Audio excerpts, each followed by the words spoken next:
우리 오늘은 방금 전에 선생님이 이야기했듯이 시를 쓰다가 일단 시 쓰기는 중단하고 다다음 주에 등교를 해서 시작하도록 하고, 오늘은 이제 다음 단원부터 진도를 나가기로 했죠. 그래서 오늘은 새로운 단원 2단원 중에서도 소단원 1단원 예측하며 읽기 단원을 같이 배워보도록 하겠습니다. 그래서 오늘은 교과서를 본격적으로 나가지는 않고요. 선생님이 밴드에 학습지 파일을 올려줬어요.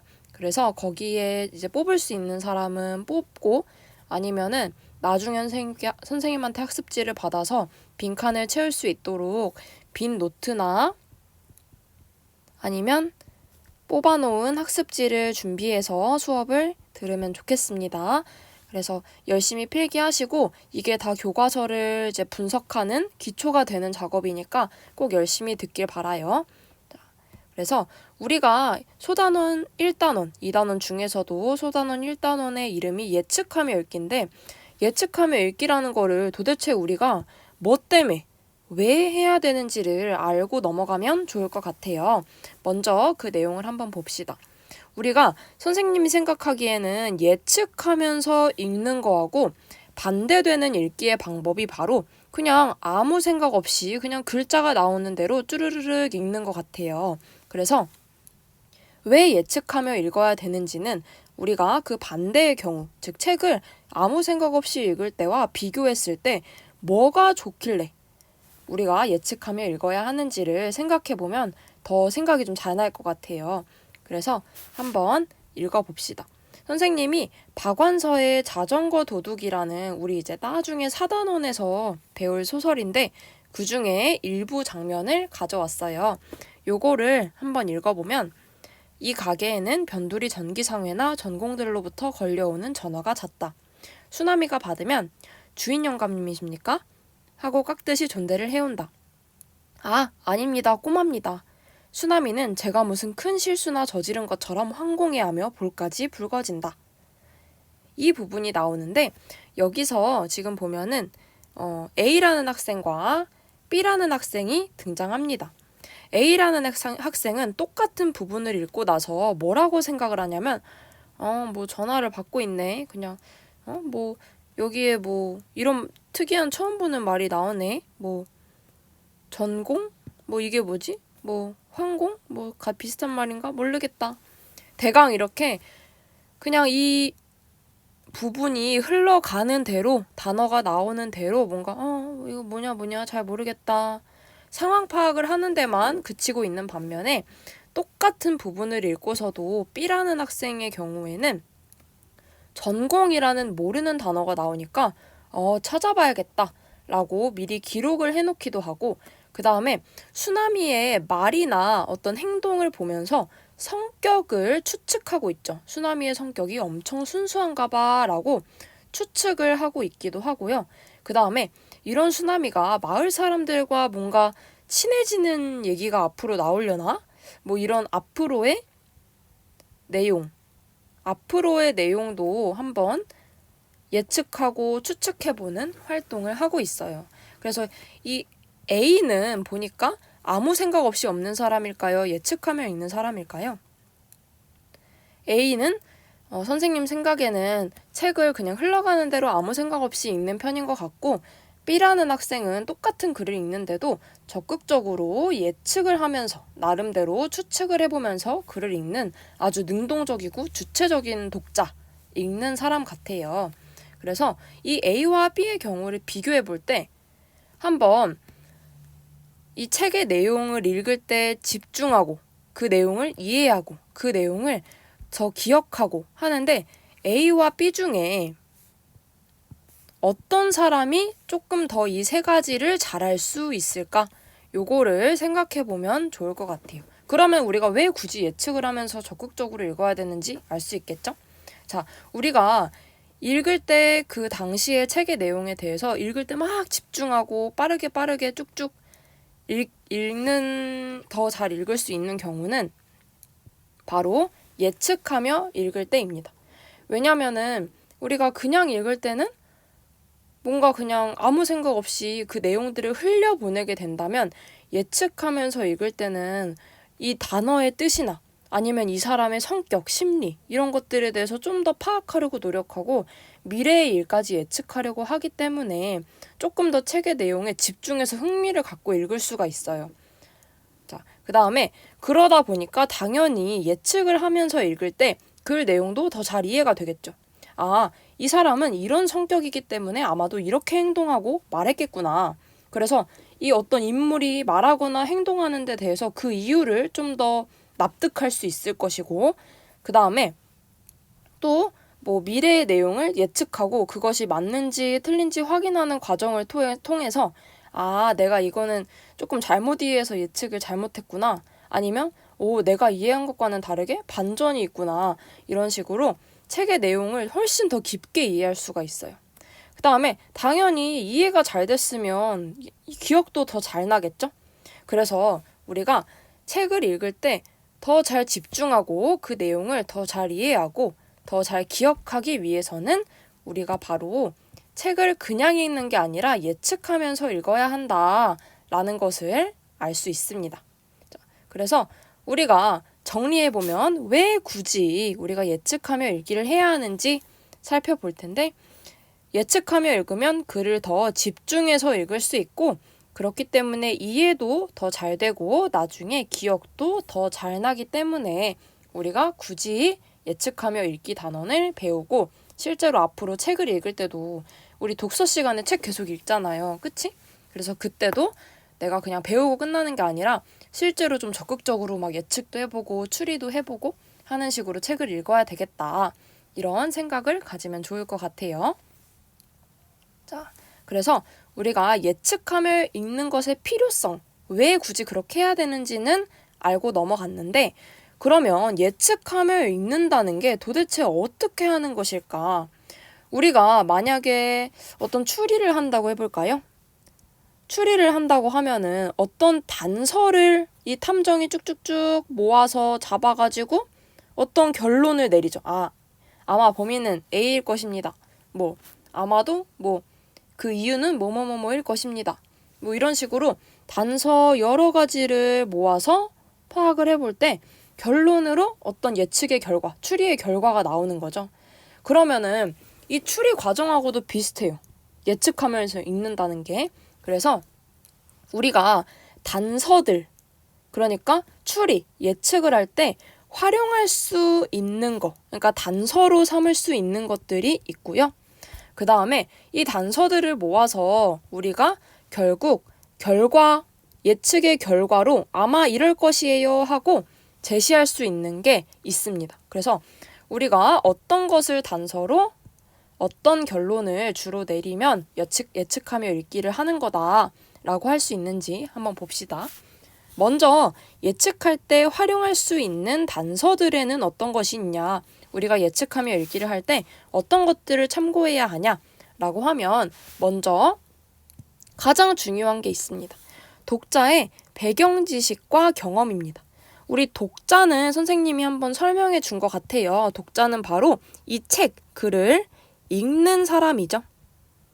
우리 글을 쓴 사람은 작가라고 하잖아요. 그쵸? 그거랑 반대되게 글을 읽는 사람을 독자라고 합니다.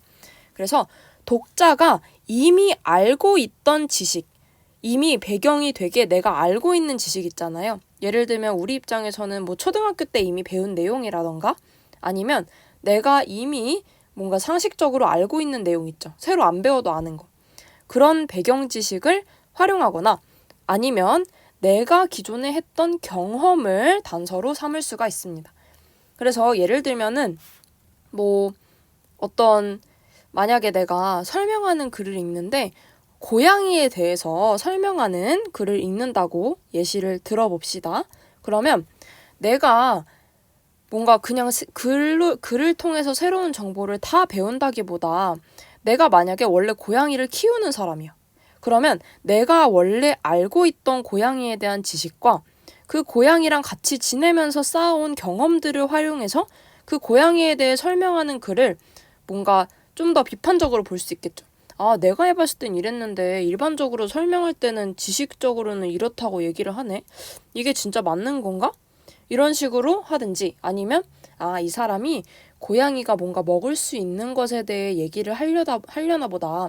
그러면 그 고양이 먹이에는 아마 이러이러한 것들이 나오겠지? 이런 식으로 내가 이미 알고 있는 거, 경험한 걸 바탕으로 예측을 할 수가 있어요. 그 다음으로 우리가 단서를 활용할 수 있는 건 바로 글쓴이에 대한 정보입니다. 그래서 얘는 만약에 내가 어떤 책을 봤어요. 책을 봤는데 글쓴이가 보니까 내가 아는 사람이야. 들어본 적이 있는 사람이야. 그러면 아, 이 사람은 원래 뭐 하는 사람이었는데 아, 그거를 참고해보면 아마 이 사람이 이 책에서 얘기하려는 게 그 본인이 평소에 계속 얘기하는 그 내용이지 않을까? 뭐 이런 식으로 생각을 할 수가 있다는 거예요. 그래서 예를 한번 들어볼게요, 선생님이. 이거는 선생님이 작년에 예시로 들었던 내용인데, 자, 작년에 엄청 많이 베스트셀러로 오래 있었던 책 중에 하나가 사피엔스라는 책이었고요. 이거는 개인적으로 선생님이 읽어봤던 책인데 우리가 인생이라 부르는 것들이라는 책입니다. 일단 우리가 이 책을 읽어보진 않았겠죠? 읽어본 사람 없겠죠?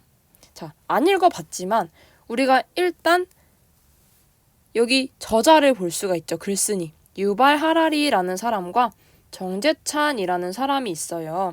그래서 일단 우리가 아는 사람은 아닌 것 같아. 굉장히 유명한 연예인이라거나 그러진 않죠? 그러면 우리가 책 제목이나 그 밑에 써져 있는 설명을 볼 수 있죠. 유인원에서 사이보그까지 인간 역사에 대담하고 위대한 질문. 아, 그러면은 이 사피엔스라는 책은 아마도 뭔가 인류의 역사 이런 거에 대해 얘기하지 않을까?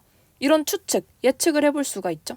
그 다음에 우리가 정재찬이라는 사람을 잘 모르지만 자, 이 사람이 밑에 보니까 교수라는 게 나와 있고 그 다음에 14번의 시 강의라는 표현이 나오는 걸로 봤을 때는 아, 이 사람이 아마 이제 현대 시를 가르치는 교수인가 보다. 그러면 이 사람은 뭔가 이 책에서 시를 활용해서 많이 자기가 주장하는 바를 얘기하겠구나. 이런 생각이 들겠죠? 그치? 자, 그래서 내가 만약에 글쓴이를 잘 모르더라도 찾아볼 수가 있잖아요. 그래서 선생님이 또 찾아왔어요. 서점 사이트에서. 자, 유발 하라리라는 사람은 어떻게 소개가 되냐면은 중세 전쟁사로 박사학위를 받았고요. 역사학과 교수로 재직하고 있대요. 자, 그래서 지금 보니까 역사와 생물학의 관계, 호모사피엔스와 다른 동물의 본질적 차이, 역사의 진보와 방향성, 역사 속 행복의 문제, 이런 굉장히 광범위한 질문을 주제로 본인이 연구를 한대요. 그러면 아까 표지에 나온 그 인류 역사라는 말이랑 연관 지어 봤을 때 아마도 이 사람은 우리가 책을 읽어보진 않았지만 예측하고 추측하건대 아마도 진짜로 인류의 역사에 대해서 이 사람이 뭔가 연구해본 내용을 이제 책 속에서 얘기하지 않을까? 이런 생각을 할 수가 있겠죠. 자, 그 다음에 정재찬 교수 같은 경우에는 여기 우리 시 읽는 기쁨을 가르쳐준 우리 시대의 시 에세이스트라고 이야기를 하고 있고요. 자, 이 시의 아름다움과 힘을 통해서 우리 사회의 공감, 소통, 치유가 이루어지길 그는 꿈꾸고 있다. 이렇게 얘기하는 거죠. 그래서 우리가 아까 표지에서도 살짝 봤듯이 이 사람은 아마도 시를 가르치는 사람인가 보다. 그래서 이 사람은 본인이 느낀 교훈이나 어떤 인생에 대한 교훈, 가르침 이런 것들을 전달할 때 아마 시를 활용해서 얘기하지 않을까? 이런 추측을 나름대로 해볼 수가 있겠죠. 그래서 우리가 글쓴이에 대한 정보를 활용해서 책 내용을 예측한다는 게 이런 거다라는 거를 알 수 있겠죠, 이제? 그 다음에 또 활용할 수 있는 게 바로 책의 제목이나 표지 차례에 나타난 정보입니다. 그래서 이것도 아까 선생님이 했었죠. 그 사피엔스나 우리가 인생이라 부르는 것들 이런 책의 표지를 봤을 때 인류 역사 아니면 시 강의 이런 표현이 나오는 걸로 봐서 우리가 글쓴이에 대한 정보랑 합쳐가지고 이 책에서 어떤 내용을 얘기할지 예측을 해봤잖아요. 그래서 표지, 목차, 제목 이런 것들에서도 책 내용을 예측해 볼 수가 있습니다. 그 다음에 활용할 수 있는 게 글에 나타난 정보입니다. 얘는 일단 책을 펴가지고 보는 거예요. 그 표지에서 벗어나서 책을 한번 펴봤을 때 슬쩍슬쩍 훑어보니까 글에 나타난 어떤 단어, 문장, 사진, 그림 이런 게 슬슬 보이잖아요. 몇 개씩. 그런 식으로 글에 나타난 정보를 활용해서 아마도 이 사람은 뭐 이런 주제에 대해서 어떤 의견을 가지고 있구나. 어떤 주장을 하겠구나. 이런 식으로 예측을 나름대로 해볼 수가 있어요. 그래서 만약에 예를 들면 이 사람이 글에서 사용하는 단어가 굉장히 부정적이야. 그러면은 뭔가 이 사람이 주제는 아직 잘 모르겠지만 본인이 얘기하는 주제에 대해서 부정적인 주장을 하고 있구나. 아니면 반대되는 주장을 하겠구나. 뭐 이런 예측을 해볼 수가 있겠죠. 그리고 뭔가 사진에서도 만약에 어떤 문제점을 막 비판하는 듯한 뭔가 심각한 실태, 심각한 상황의 어떤 사진을 많이 제시한다면 이 사람은 본인이 어떤 문제를 제기하는데 그 문제의 심각성을 좀 강조하려고 노력을 많이 하는구나. 이런 예측을 해볼 수가 있겠죠. 그 다음에 마지막으로 활용할 수 있는 게 읽기 맥락이라는 건데 얘는 조금 더 풀어서 얘기하면요. 글의 목적, 그러니까 이 글을 왜 썼는지, 예를 들면은 이 글을 설명하려고 썼는지 아니면 뭐 주장하려고 썼는지 다르겠죠, 그 목적이. 아니면 그 글의 주제, 그 다음에 그 글의 사회 문화적 가치 이런 것들을 참고해서 예측할 수 있겠습니다. 자, 그래서 우리의 사회 문화적 가치라고 하는 거는 예를 들면은 뭔가 이 사회에 그러니까 내가 이 책을 읽어서 나라는 개인이 받아들이는 것과 또 다르게 이 사회, 우리 사회, 뭔가 한국 사회라고 해볼까요? 우리 한국 사회가 이 책에 대해서 어떻게 생각할까? 이런 것들을 생각해서 앞으로 어떤 내용이 나올지 예측해 볼 수 있겠죠.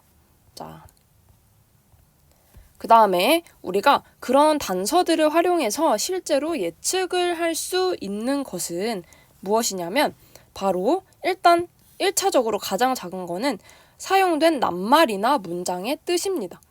만약에 내가 조금 어휘력이 부족하거나 아니면 독해력이 그닥 좋지 않아서 이 글쓴이가 사용한 낱말이나 문장 뜻을 애초에 잘 모를 수도 있잖아요.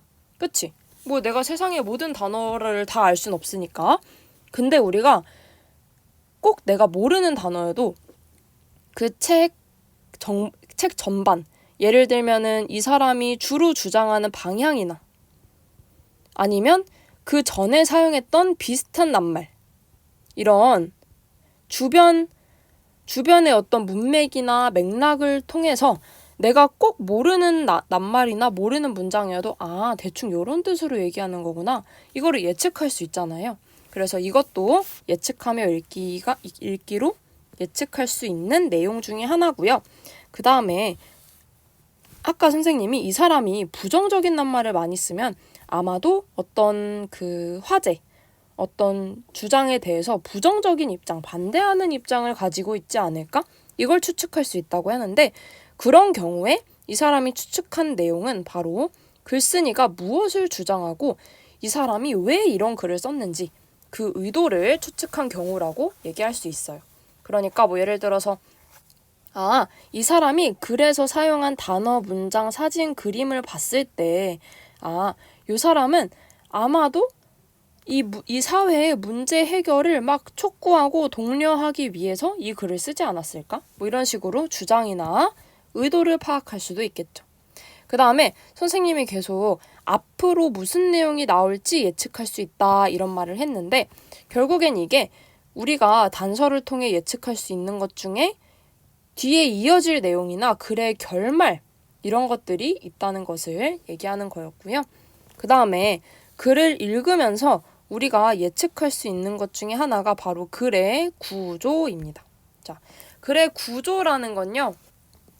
선생님이 아까 글을 쓴 목적 얘기를 했는데 보통은 우리가 글을 쓴 목적에 따라서 설명하는 글과 주장하는 글로 일단 이제 두 개로만 크게 나누자면 나눌 수가 있어요. 근데 글을 읽다 보면 우리가 요거는 이런 특징이 있어요. 1, 2, 3 이런 것들이 있고 저는 이거에 반대해요. 왜냐하면 어쩌고 저쩌고 하는 식으로 주장하는 글이 있거든요. 그런 글의 경우에는 각각이 구조를 다 가지고 있어요. 크게 3가지 덩어리로 묶어보면 설명하는 글 같은 경우에는 처음, 중간, 끝이 있고 주장하는 글의 경우에는 서론, 본론, 결론이라고 이야기를 합니다. 그래서 우리가 보통은 처음이나 서론 부분에서는 어떤 부분이 나오냐면 뭔가 주의를 환기하는 부분. 그러니까 여러분 이 문제에 대해서 들어보신 적이 있나요? 이런 식으로 뭔가 이 독자의 흥미를 유발하는 그런 식의 어떤 장치들이 표현들이 많이 나오고 그 다음에 본인이 말할 내용에 대해서 간략하게 소개하는 부분이 나와요. 자, 그래서 저는 이 글에서 요런 이제 문제를 제기하려고 합니다. 요런 내용을 설명해 드리려고 합니다. 이런 표현이 나옵니다. 그리고 중간과 본론에는 이게 보통은 가장 큰 덩어리인데 여기에서 본인이 설명하거나 주장하려고 하는 포인트, 그 지점들을 콕콕콕 얘기해줘요. 보통은 첫 번째, 두 번째, 세 번째 이렇게 3가지 정도는 얘기를 해주는 것 같은데 이거는 만약에 내가 설명하려고 하면은 설명하려는 개념을 알려주고 그걸 잘 이해시키기 위해서 예시를 막 들어주거나 아니면 주장하는 글 같은 경우에는 저는 이게 문제라고 생각해요. 왜냐면요. 이러이러하기 때문이에요. 그래서 저는요. 해결 방법으로 이거를 주장합니다. 이런 식으로 이제 각각의 1, 2, 3번에서 본인이 제시할 포인트들을 딱딱딱 제시해 주기도 합니다. 자, 그 다음에 보통 끝이나 결론 부분에서는요. 일단은 본인이 이제까지 설명하거나 주장했던 이 3가지나 그 이상의 그 부분들 있잖아요. 포인트들. 그것들을 요약해 줍니다. 자, 저는 지금까지 1, 2, 3번 문제에 대해서 해결 방안을 제시했습니다. 아니면은 1, 2, 3번 개념에 대해서 예시를 들어서 설명해 드렸습니다. 이렇게 본인이 했던 말을 요약하고 그 다음에 본인이 뭔가 강조하고 싶은 부분이 있을 거 아니에요. 내가 이 글을 쓴 이유라든지 아니면 당부라든지 읽는 사람들 여러분 이렇게 해주세요. 이런 식으로 당부하든지 이런 내용들을 덧붙여서 끝이나 결론을 주로 구성하고는 합니다. 그래서 우리가 모든 글에는 다 구조가 있거든요. 그래서 이러한 처음, 중간, 끝 이 구조를 알고 있으면 글을 읽으면서 우리가 이 글은 설명하는 글이구나. 그래서 아마 처음, 중간, 끝이고 요러한 구조로 요러한 구조로 아마 글이 진행이 되겠구나. 그래서 중간 부분을 읽다가 이 결론 부분을 예측할 수 있겠죠. 이런 식으로 글의 구조에 대해서 예측할 수 있고요. 그 다음에 얘는 이제 조금 더 좀 고차원적인 것인데 글이 사회에 미칠 영향도 우리가 예측할 수 있습니다. 이게 무슨 말이냐면 내가 이 글을 읽으면서 보니까 이 글이 뭔가 읽는 사람, 독자들이나 사회에 어떤 영향을 미칠 것 같아. 어떤 생각이나 행동을 하도록 만들 것 같아. 이런 것들을 우리가 추측해 볼 수 있다는 거예요. 그래서 예를 들면은 독자들이 이거는 읽고 아마 문제의식을 느껴서 진짜 행동으로 실천하고 옮길 것 같아. 이런 예측을 하면은 방금 이 사람은 글을 읽으면서 글이 사회에 미칠 영향에 대해서 예측해 봤구나. 요거를 요렇게 이제 생각할 수 있다는 거죠. 자. 그래서 우리가 글의 구조는 다음 선생님이 기회가 되면 더 설명을 해주겠습니다. 근데 우리가 방금 그래서 예측을 하기 위해서는요. 일단 단서 여러 가지가 필요했고요. 그거 5개를 얘기해줬고 그 단서를 바탕으로 어떤 내용, 예를 들면 글에 이어질 내용, 이 낱말의 뜻, 글쓴이의 의도, 글의 구조, 글의 사회에 미칠 영향 이런 내용들을 예측의 결과로 하나 이제 뽑아냈는데 이렇게 정해진 대로만 예측하며 읽기를 해야 하는지 이걸 한번 생각해 볼 필요가 있어요. 이거는 정답이 아닙니다. 정해진 대로만 할 필요는 없어요. 이 단서 5개, 결과 5개 이외에도 엄청 많은 다양한 것들이 있을 수 있겠죠? 그 외적인 것에서 내가 단서를 잡아가지고 예측을 할 수도 있는 거고. 그쵸? 그래서 자유롭게 예측을 하되 우리가 처음 갑자기 예측을 해라 라고 하면은 어떻게 해야 되지? 잘 모르잖아요. 그래서 우리가 대충 저런 것들을 단서로 삼아서 예측의 결과가 이런 것들이 나올 수 있구나 하는 거를 일단 알고 예측하며 읽기를 실천하는 것이 가장 중요합니다. 알겠죠? 그래서 우리가 독서 시간이 일주일에 한 번씩 있잖아요. 그래서 그냥 되는 대로 책을 읽지 마시고 예측하면서 뭔가 내가 단서를 계속 잡아내서 앞으로의 내용이 어떻게 될지, 이 글쓴이는 이 글을 왜 썼는지, 이 글이 사회나 나 자신한테 미칠 영향은 뭔지, 그리고 내가 어휘력이 만약에 좀 부족하다면 계속 전에 나왔던 표현들을 단서로 해서 이 낱말의 뜻은 뭔지 계속 추측하면서 적극적으로 책을 읽는 과정이 아주 중요합니다. 자, 이해했을 거라고 믿고요. 자, 그 선생님이 여기다가 예측하며 읽기 학습지 밴드에 올려줬죠. 이거는 만약에 프린터가 없는 경우에는 빈 노트를 준비해서 일단 답을 적어 두시고, 이제 프린터가 있는 경우에는 학습지 뽑아가지고 빈칸에다 정리해 두면 되겠습니다.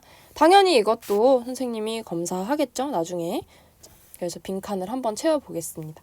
자, 일단 예측이란 책을 읽기 전에 제목, 이거 빨간색으로 쓸까요? 제목, 사진, 그리고 글에 주어지는 이제 단서를 통해서 읽기를 멈추고 책에 있는 내용을 추측하는 것이라고 할 수 있어요. 그래서 왜 예측을 해야 되냐면 예측을 통해서 글에 대해서 더 잘 이해하고 그 다음에 집중하고 더 큰 흥미를 느낄 수 있기 때문입니다. 그 다음에 집중이나 기억 이런 것도 써도 되겠죠. 자, 그래서 2번, 3번은 우리가 아까 했던 내용이랑 똑같은 거를 다시 정리만 하는 거예요. 그래서 한번 해봅시다.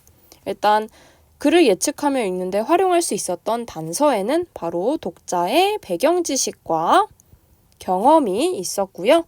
그 다음에 글쓴이에 대한 정보, 그 다음에 책의 제목, 표지, 차례, 이제 목차 이런 거죠. 거기 나타난 정보, 그 다음에 글에 나타난 정보, 예를 들면은 글에서 계속 사용되는 단어나 문장, 그림, 사진을 보고 대략적으로 내용을 유추할 수 있겠고, 그 다음에 읽기 맥락으로는 우리가